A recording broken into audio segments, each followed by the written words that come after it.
Bringing intimacy back. What does intimacy mean to you? In a world that feels more connected than ever, many people feel more disconnected than ever. It's time to reconnect. It's time to communicate. It's time to bring intimacy back. Bringing Intimacy Back, hosted by Dr. April Brown, the Doctor of Intimacy, co-hosted by Brittani Garcia and Thomas Luster. Intimacy is more than sex. It's connection. It's communication. It's relationship. Bringing intimacy back, where intimacy is real, creating deeper connections, one conversation at a time.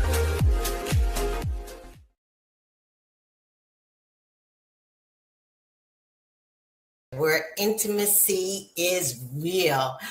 I am so happy to be back with you guys. It has been a journey for me I think haven't done a live show since February of 2025.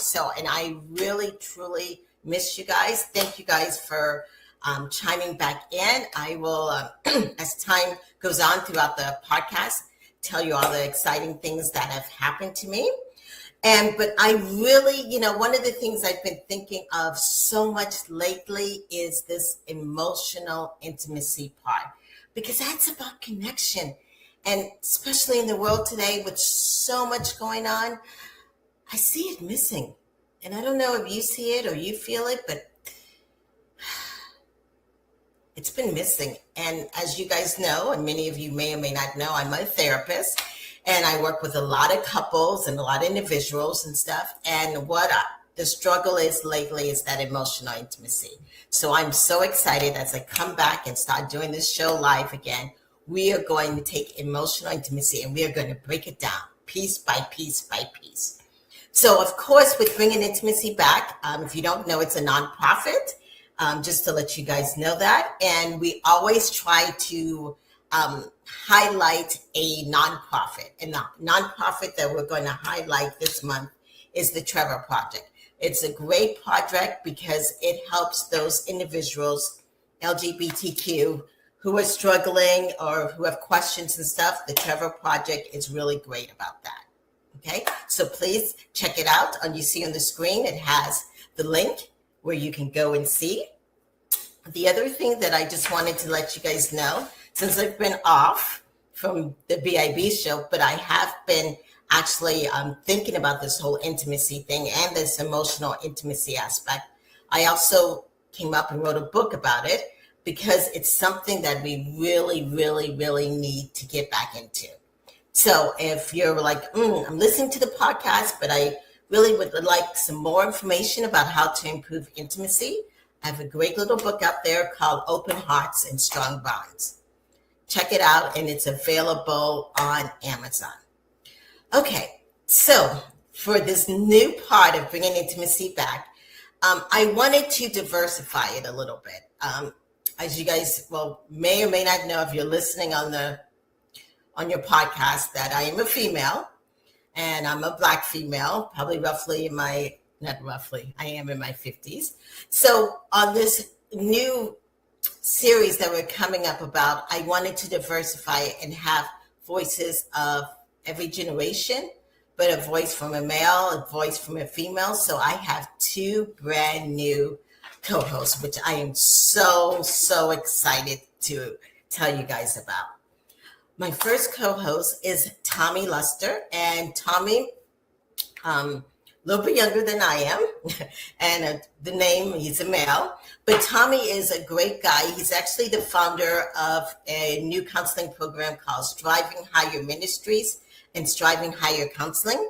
He's also a former professional athlete, and he spent 20 years of ministry and counseling and leadership experience. He has worked with tons of couples, and he's going to bring a perspective from a spiritual, from a male perspective about this emotional intimacy, because as you may or may not know, a lot of our young men, a lot of our older men, and even just people are struggling with it. And how does that relate, to faith and all that?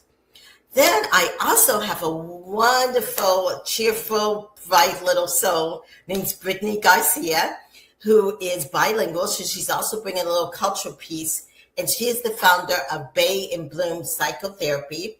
And she has done a lot of community mental health in Florida, but also in New York. And her practice will be in Florida and New York. And she's bringing in her passion about this topic here.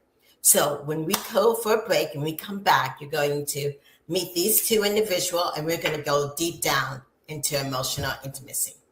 I'll be back in a moment.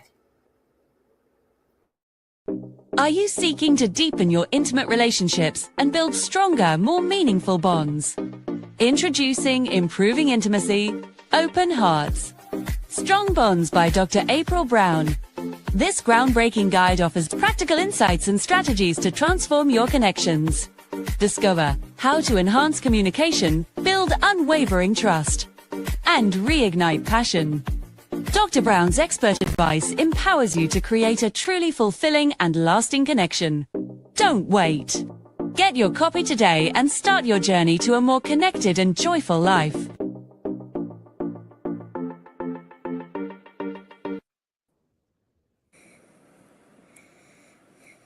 Welcome, Brittany and Tommy, to the Bringing Intimacy show, where intimacy is real.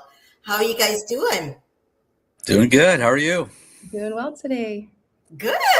Thank you so much for being a part of this show and this series of, we're going to just get deep down into this, emotional intimacy. That word is being said in a variety of different ways.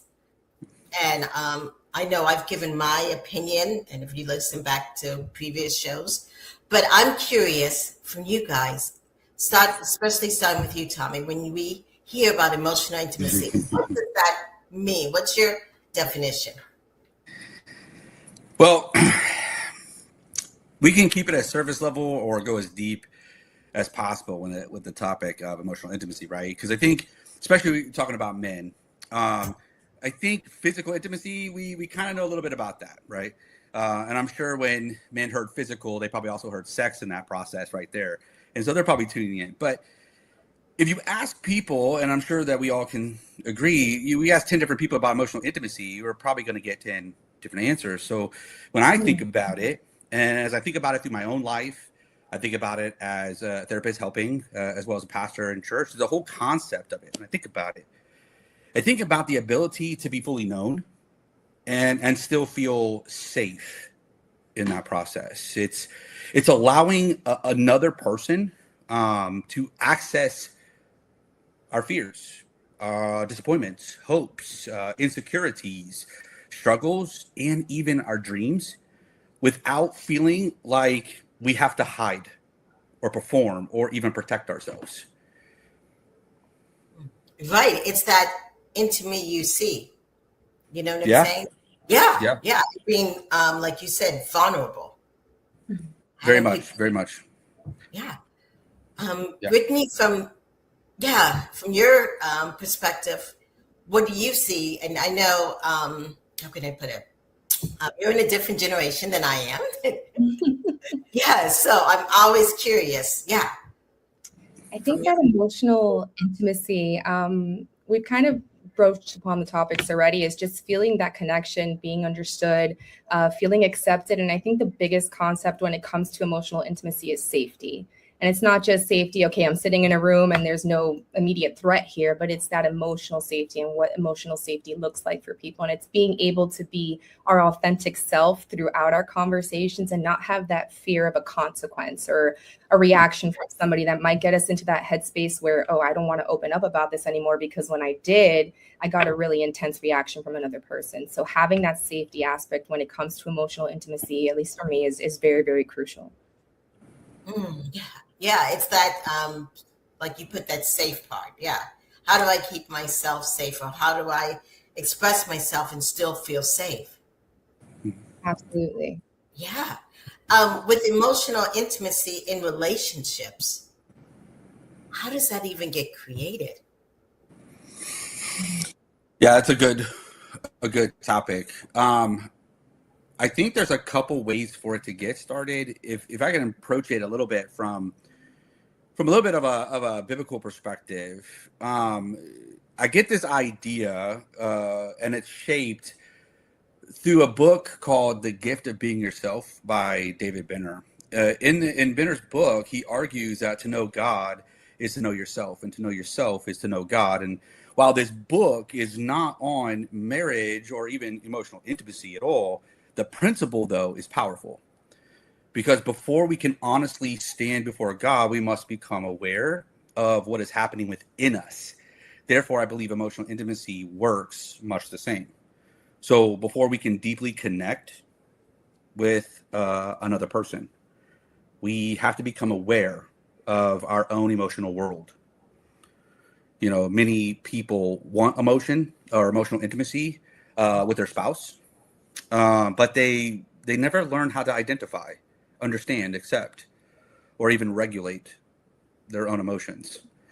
If I'm sad, or if sadness overwhelms me, if anger controls me, if fear paralyzes me, or even shame, it silences me, well, then I will struggle to remain emotionally present when someone else, especially my loved one, is sharing their emotions. And so this is why I tend to tell a lot of my clients that emotional intimacy begins within us before it can flourish between us. So a lot of it happens from inside. It's knowing us well, knowing yourself well. I think is where a good beginning can be. Mm-hmm. Yeah. I'm curious about sometimes, especially when you're younger or even older, you don't feel like you even really know yourself. You know what I'm saying? Yeah. Yeah. Like, I'm lost. I don't even know. Came from a background where I wasn't able to express my emotions. You know, I wasn't able to say X, Y, Z. I was always shut down, maybe because I was the younger one or a variety of 50 million reasons. And now I'm in this relationship. Yeah. Yeah. And I'm struggling. Yeah. We see a lot of that almost every day. Mm-hmm. Sadly. Yeah. Yeah. Yeah. What are some tools or some things that people can figure out for themselves in the sense of how can I get to know myself? Because I do believe what you say, Tommy, it starts with us. Yeah. I like how you always phrase it, intimacy into me. I see, you know, it's taking an inward look. I mean, I think that also could be a good start. You know, as you said, you know, I'm with somebody, but emotions were never safe. They were never taught to me or tailored to me in a way that I could understand them, feel safe with them. I had to hold them in. I had to protect myself. And now I'm with somebody. And that process as a child, which protected you, is now harming you. It's harming your relationship. I think a first place is to be willing to look inside, to own the behavior, to own the feelings and the emotions, to own the thing that is hurting before we can start to get to a place where we can start to not just adapt, but to learn a better way of being, to validate the feelings and validate the way that one is feeling and be in a place of emotional safety. I think it has to start with the present moment of where they are. Mm-hmm. Yeah. Brittani, what is your concept about owning feelings and emotion? I think owning feelings, especially if it's something that was never mirrored to us, can always be a tricky and somewhat daunting concept. Because when we look at like something, for example, the emotional wheel, right, where we have all of those different emotions and trying to make those connections, that can be very overwhelming for someone who hasn't even approached the topic, you know, in a place where they feel that safety, right? So I think just putting yourself in situations where you have the opportunity to understand yourself. I do tend to see this a lot within my clients as well, is giving ourselves the space to try things that will get us to a point where we can look at ourselves, look inward in those moments. So for example, if someone is struggling with making connections and making friendships, like going to a place where they have the opportunity to do that and seeing what's going on inside of them at that moment. But it all starts with honesty and honesty with ourselves. What is truly going on within me? What am I feeling in this moment? What is giving me anxiety? What's giving me happiness? What's giving me stress? What's taking away that stress? So having that dialogue and having those conversations, sometimes that might happen in the therapeutic space. Sometimes that might happen within ourselves and our own reflections, but at least having the openness to explore it, I think, is the best start. Because if we don't have the capacity to recognize something is lacking or isn't there, right, there really isn't a possibility to explore it. So just being vulnerable within ourselves and tying that back into the me I see aspect of intimacy. Yeah, definitely. That's good. Yeah, and I was just thinking, you're saying a feelings wheel, and for those people who are out there, feelings wheel, you can look them up on Amazon, you can look them up on Google. It's a wheel that shows different words about feelings. Mm-hmm. Yeah, because sometimes people only know angry, sad, and mad. But there's so many other feelings, and having a visual display of what the other feelings could be, whether it's disappointment, betrayal, frustration. Yeah. Knowing hey, this is what I'm feeling, naming it.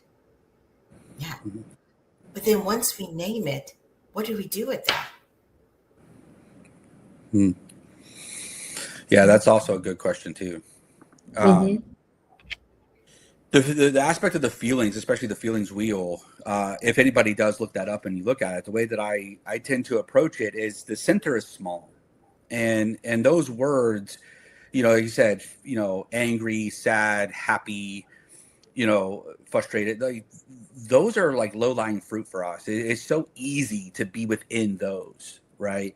But why does the wheel expand as it goes out? Why does it get deeper and the words get a little bit more detailed? It allows us to get a bigger depth, build the depths of our awareness, if you will, for our insight and understanding. And so I think that we have to not just identify a feeling, we have to validate it, understand it, and own it. Or else we're just going to repeat that process, falling into a feeling that is dictating how we behave. But feelings and emotions are different. And so, we are going to have feelings no matter what happens. We can't dictate when that happens and when it doesn't happen, but we need to validate that feeling. And then we can allow ourselves to process it and then emotionally respond in the way that is best suited. So it's not just identifying, but it's also owning, understanding. Yeah. And then once we identify, own it, and then understand it, like you said, it can, and feelings, people may not realize, but it comes and goes. Yeah. Well, Absolutely. like you started out, I might be in my 40s, but I feel, like I'm 20. Yeah. Right. You So, it's just all the time, though. No, and my body likes to remind me of that too. Yeah, but it doesn't change the way I want to feel by any means. But yeah, I think when it comes to feelings and connection, those are two areas that need to be understood within a person. Right. Without the responsibility or the perceived responsibility of somebody else fulfilling that. Yeah, because some people think, but just because I feel such and such is this other person's responsibility. But then yet, I know if you've gone to therapy, then you've read stuff online, you hear this word validation. So Brittani, what's the difference? Is this other person responsible for my feeling? But compared to validation, I'm like all kind of confused. Yeah, and I think that's a great question as well. It's, typically if somebody gets us upset, it's not only is it a little bit easier, but it's also the first jump the gun kind of reaction. Like it's their fault. They're the one that got me mad. Like I'm blaming you, because in a way it's easier. But at the same time, and this is a conversation I find myself having time and time again, we are only able to control ourselves. As much as we want to be able to control other people or other things around us, situations, whatever the case might be. I know within my Latin family, that's a topic that's brought up a lot, is like, I'm going to tell you what to do and you just got to do it. But that's essentially not necessarily the case, right? We are in control of ourselves, and how we react is solely up to us. Now, that reaction is stemmed from what's happened in your life. Have you experienced significant trauma? Is this a trigger for you? Is this something that's bringing up a lot of emotions that maybe we haven't even labeled yet, right? Because going back to that emotional wheel, there's so many things that can stem from just one emotion. Is it really anger, or is anger that secondary emotion where there is sadness, there is, depression, there's frustration, there's disappointment, there's so much wrapped up in it. So I think it comes back to understanding ourselves and knowing that we are in control of who we are. We can validate our feelings. So if something gets you upset, something that is helpful to say might be something along the lines of, I understand that I'm really upset right now. This person is really getting me frustrated. In Spanish, we say, me sacó de quicio. They got me really upset in this moment, and that's okay. But it's understanding that although they got me upset, I can choose what I do going forward. I can choose how to react. If somebody cuts me off when I'm driving, I can choose to be upset for a moment, do whatever I got to do, say something under my breath, but keep going with it, because what would be the point of getting yourself agitated or going to a different wheel in that emotional or a different category in that emotional wheel? It's really up to that person and in knowing oneself, right? And understanding that we are only in control of ourselves. Right. I think we also have a feelings wheel that we're going to show, but you just mentioned, you see, so this is a wheel that has a lot of different feelings in it. And I don't know about you, but I recently got cut off in traffic. And this was at a very emotional piece in my life. I was actually going to my dad's funeral, and it got cut off. And there was a part of me that was very angry, just like, want to take frustration out, which is if you go into the second part, and then really wanted to do something.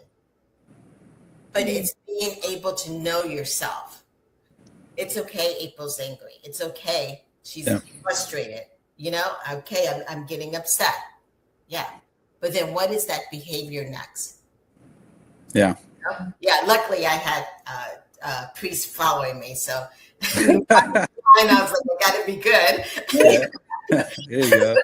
yeah, but it is, and also how it affects your body. Same, because it gets like really intense. And I don't know if you guys have been intense when you've been with a partner or something. That is just like, I don't know what that feels like. Okay, Tom. Yeah. My wife is watching. I got to be good here. Yeah. It is amazing how many people function in life and not realizing how much their feelings do affect their body. And that some of the, somatic things that they're feeling, or just the physical health that they're going through, can sometimes be related to how are they controlling feelings and emotions. And are they repressing them? And they shoving them down, especially men? I mean, how many men suffer with, things like strokes and heart attacks every year because, they live in an angry mindset, and how that riddles the body over time. And here they could have been perfectly healthy if they were able to understand their feelings, process it, validate it, live accordingly to what that is, and use emotions, and then also feel safe enough to express them. And yet we have a society of men that grow up, whether it's the silent generation, boomer generation, or however, with like, men don't cry, men don't show emotion. It is strength to hold it. And so, hold it. And then your heart gives out because, that was too heavy for too long. And so it is a shameful thing to see that there is this picture painted, which is the opposite of strength, which is actually safely sharing, feeling safe enough to share with a person who is safe and healthy enough to receive and to understand, but to share emotions that you're able to control, to validate, to understand and regulate. That is healthy. That is strength. And so, and two, I mean, going back to our understanding of intimacy, what do you think happens when you can regulate your emotions and you feel safe and secure to share them without judgment, without fear, and you see that your partner is able to understand, to validate, and they're sticking with you, right? No judgment, right? Yeah. How much closer do you think you're going to be versus I'm going to hold this in because I put prejudgment on my spouse that they're not going to accept. they're not going to love. They're going to maybe say something wrong or leave or whatever because I might share my inner thought. Mm-hmm. And then that's held inside, wreaking havoc. It is a shameful thing to see people go through. Yeah, definitely. And I think kind of what we said starting in the beginning, it's about that honesty of self. Mm-hmm. Because all of us get upset, okay? And there's some of us, you know, scream out and yell out, or others just try to get smaller, avoiding smaller. And in being truly vulnerable, I know I'm one that will probably try to get smaller. That's my thing. But I know that about myself. So how do you balance that then, being self-aware for that? How are you, because I'm sure a lot of people listening probably feel the same way. So how do you balance that? So if I know that about myself, that, but then I also know cognitively that my husband cannot read my mind. No one else knows. Only April is this in her own little world here. Yeah, so I have to challenge myself. Yeah. Speak up. And that's a good concept. How many couples do we have in front of us? And there's this perceived notion that through proximity, through time together, that one just knows what the other one's doing. And they're not aware of the fact that, like, well, you're like roommates because you're just assuming. You're just functioning logistically because you're assuming, you know. And the reality is, I'm pretty sure most men, while they might wish their wives could read their minds, really do not want their wives in their minds. Right, so exactly. Speak. Use the words that you have to get what you need, but in a healthy way, in a secure way. Right, because you can't believe everything your mind tells you. Yeah, our feelings can lie to us. Yes. Yes. And myself telling my clients that we can treat our feelings kind of like an airplane in the sky. We can acknowledge that it's there, see it passing by, think about it for a minute, and then see where the next thought would take us, if that would be a productive way to navigate it or not. And I think, Dr. April, having that insight to you and knowing that that's how you tend to react in situations, you kind of tend to decrease yourself in those moments. That understanding, now that you know it, when you're in those moments, you're aware of it and you can do things to combat that. And I think that's always the goal, is that self-awareness. That's what we mean by getting to know oneself, is being able to understand your reactions. It's not necessarily like the number one thing to figure out why they happen or why you are the way you are, but just understanding why you have certain reactions to things can open the door to finding those things out. And it'll give you that better, not only understanding of yourself, but how you interact with the world and those around you. Right, definitely. And I think a note from people on social media, someone asked a question, I need my partner to read my mind. Life would be easy.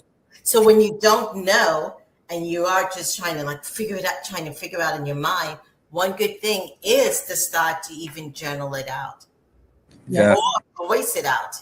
But voice it out in a, not to your partner where you're like screaming and yelling. You know what I'm saying? But maybe sometimes it's even if you have to go for a walk and just say, this is what I'm so frustrated about. It's just voice it out or journal it out. Mm-hmm. Your partner, I always say your partner doesn't have to get your first version. Yeah. So then you can figure it out. But you know what? I am upset about such and such. Yeah. And then that's how you can go about saying it to you. That's what's kind of worked for me. Yeah. It's kind of like there's a business perspective, when you're upset in the business world, sometimes they say write what you need to, but sit on it. Read it the next day or a day later and see if that's really what you want to say. And sometimes that can even work with our own feelings. Especially if we are in a position where feelings have not been something that is secure or we regulate well. Sometimes if we could just slow down enough to find a healthy way to get them out that we can go back to later and then try to read it from an empathetic perspective. Like if I was my significant other reading this or listening to this, would I like it? Mm-hmm. Am I voicing to be learned, to be heard? Or am I voicing just to put down, to win a fight? Those are good questions to ask when you're reviewing something that you write out or voice out. And again, like you said, they don't have to get your first. Your second could be best. Mm-hmm. Yeah. What about those on the flip side that don't understand? They don't shrink, but they get bigger. You know what I'm saying? When they get emotional, they get bigger. I don't know anything about that. Okay. Okay. So Miss Tommy, yeah. What do you do? I have noticed in life there's been a little bit of an ebb and flow in that. There's been times I've tried to, I don't know if the word would be like to be bigger than what I am in the moment, to try to like overtake the feelings. But there's been also times I've tried to shrink too, and it's been an ebb and flow. But I would have to agree with you. It comes to recognizing what I'm feeling right now. What am I feeling? Where is it at in me? Like sometimes it could be the fact that, am I feeling misunderstood? Am I feeling ignored? Like, what am I feeling right now? Why am I wanting to explode? Why am I wanting to like raise my voice or be sharp with my tone or my tongue? What is it in me that's doing that? And is it healthy too? Like, it may feel good. Don't get me wrong. And a lot of men might agree with this, to lash out, to curse, to do something. Yeah. In that moment, my feels great. Right. The short term will never help equal the long-term achievement though. Mm-hmm. So, okay. So in the short term, I just cursed out my spouse. Man, feels great. Right. I feel good. But then like later when I want to get all like chummy and they're like, no, what are you talking about? Like, what's going on? And there's the disconnect there at the same time. So, we have to be self-aware. And I can't let it be based on, and I know that's not what you were saying, but like, I don't have a pastor who's always sitting behind me, right? We have to have that awareness for ourselves. And sometimes it's not just understanding a why, but understanding the who. Who am I trying to do this for? I want a better tomorrow. I want a better person tomorrow, right? So I'm doing this for the future me. I'm doing this for the future of my marriage, my spouse, my kids, healthy family. That's my who. So sometimes, again, it just means taking time to slow down. And I think that if we could find ways to slow down in a lot of other ways, we might be surprised what kind of change takes place. Yeah, for sure. Wow. This has been a great conversation about this emotional intimacy, and you kind of let a little thing slip out that, oh my gosh, this may affect things in the bedroom.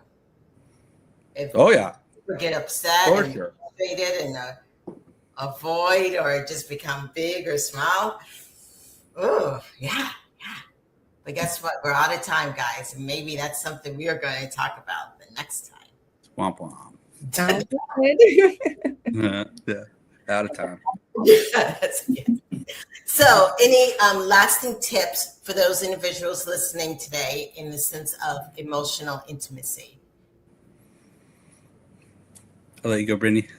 Alrighty. I think a wonderful tip to maybe starting those initial steps with emotional intimacy, if this is something new for you, would be to go ahead and give yourself a chance to journal. I think that getting to know oneself, especially through writing, is extremely beneficial, and it's something my clients are very, very familiar with. I always love to give a little bit of prompts for journaling. So if there's a question that you would want to maybe find on your own or take from us here, a good one could be, what do I like? What do I not like? What makes me happy? What makes me upset? What makes me sad? And then you can tie that all in together with, how do I know these things? So what are those clues that your body gives you that you know you're sad? Those clues that your body gives you that you know you're happy, that you're excited. And starting to get curious about yourself would be a wonderful, wonderful way to begin your journaling journey and to also explore what emotional intimacy looks like for you as an individual. Thank you. That's a good one. Yes. And Tommy? Well, without repeating, I'll go a slightly different direction here with just understanding that for those that want to follow a little bit of a biblical nature with things, like Scripture does support emotions. I mean, God gave us these emotions, and we need to do well with them. That's why He gives us self-control. But we can look at David. David's a good example here. David repeatedly invites God into the depths of his emotional world. I mean, he didn't hide his fear, his grief, his anger, his confusion, his shame. But instead, what we see him doing is he prayed. We see this in Psalm where it says, "Search me, O God, and know my heart. Try me and know my thoughts." In other words, emotional intimacy, as we've said, and I don't think we can say it any better sometimes, is that emotional intimacy begins with emotional honesty. Honesty first with ourselves. I love how you put that. Yes, the honesty of being authentic, knowing thy feelings of what am I feeling. And I love, Brittany, how you put it down. If you don't really know, let's start to write out. How does my body show it? You know what I'm saying? Yeah. And this is a great, and if you write it down, if you're in a relationship, it's really great to even both of you write it down. Both of you share it. That right there starts to build the building pieces of emotional intimacy. Yeah. Well, we will be back, definitely. We're going to be doing this every 2 weeks, and we'll be back in 2 weeks. And so, Tommy, what's going to be the next topic coming up? So in 2 weeks on July 2nd, again, TuneNet 1, we are going to be talking about emotional safety before sex. And once again, I know every guy's ear just perked up when I heard sex, but there is something that has to happen before that, emotional safety. So we'll be talking about that. And then following after that, we'll have modern relationships and parental issues and wounds, which is also a big topic. Right, definitely. And if you had put in out a question and you wanted to know, why didn't you guys get to one of my questions? We will definitely answer those questions in the next coming up sessions. Yes. So this has been the Bringing Intimacy Back show, where intimacy is real. Thank you, Brittani and Tommy, for being on the show today. And I'll see you guys in 2 weeks. All right. See you guys. Bye. Thank you for joining us for today's episode of Bringing Intimacy Back, where intimacy is real.